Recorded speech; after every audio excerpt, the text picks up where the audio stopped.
आईचे 2 अपत्य हे सुद्धा सारखे असत नाही.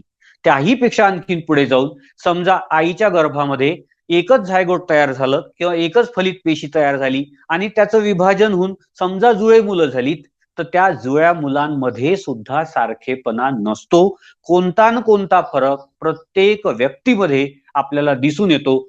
त्या प्रत्येक व्यक्तीमध्ये दिसणाऱ्या फरकासच आपण व्यक्तिभेद असं म्हणतो किंवा इंडिव्हिज्युअल डिफरन्सेस असं म्हणतो.